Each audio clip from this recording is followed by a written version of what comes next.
I am Douglas Faison, and I will be the moderator for this panel, the Business Roundtable panel.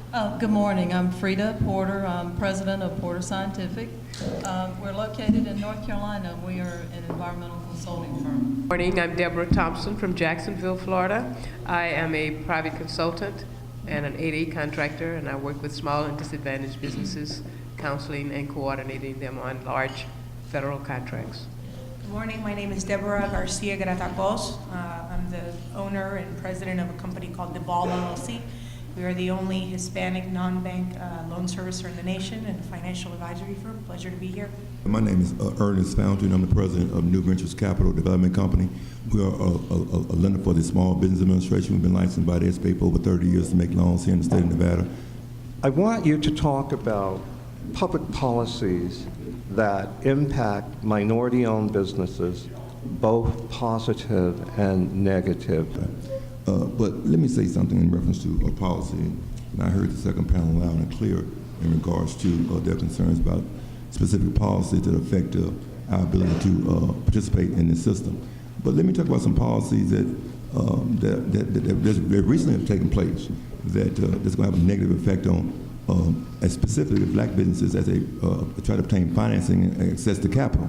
There was a rule that we had called it's under the Small Business Administration. There was a rule that was called the personal asset test. Under the personal asset test, the SBA did not allow an individual to have a certain amount of liquidity to borrow money from the SBA. Porter Scientific is Hub Zone and, of course, a woman-owned small business. And through the SDB program, SBA's SDB program, we're also qualified as an EDWSB. We are a graduated 8A, and I'd like to encourage, those have been great programs for us. We've gained access to many great opportunities and has been very positive as a whole. One of the things that we've seen in our area is the public-private partnership.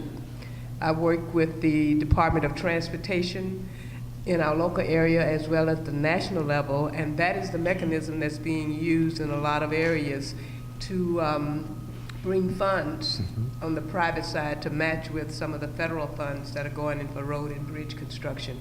So those have been some of the things that have been difficult for some of our smaller businesses because we don't have the relationships, we don't have the friendships sometimes that are needed to develop the partnerships. One of the things that I think although that's positive because that program is the first 9 years of a business, the after effect, after the 9 years, I think there's a pretty significant rate of failure, right? So you have businesses who are in business for 9 years and they're benefiting from the 8A program, but then after those 9 years are over, they basically don't have a strong base within either their infrastructure, within the community, within the business relationships to stay afloat. What would you recommend in terms of changing the redlining, if you would, from the traditional market in order to be more inclusive, in other words, financial diversity? My outlook is a lot different from what you're going to hear nationwide.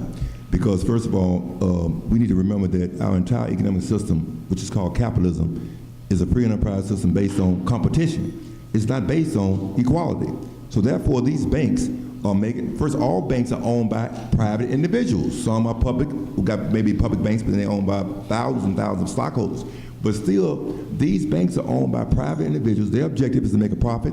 Their objective is to maintain their power and their influence. And this is the fact.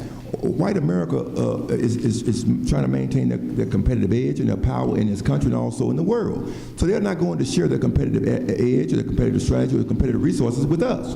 What would you change if you were crowned king or queen for the day? We have to change our outlook on why that loan is not being given to us, and not be afraid to share whatever is on our bank statements or whatever is on our personal financial statements. What I found a lot, especially in the black community, is sometimes we are very reluctant to sharing all of the information The bank knows our company very well, and even with the success of our company, they still maintain that they want to know that your balance sheet is in good standing. How do we find mentors? How do we do that? We don't have a checklist about what we want from that mentor, but they know what they want from you. So I think that it comes with you setting up exactly like Dr. Porter said, to, number one, find out where it is that you want to go with your business. You got to begin with the end in mind. Where do you really want to go with your business?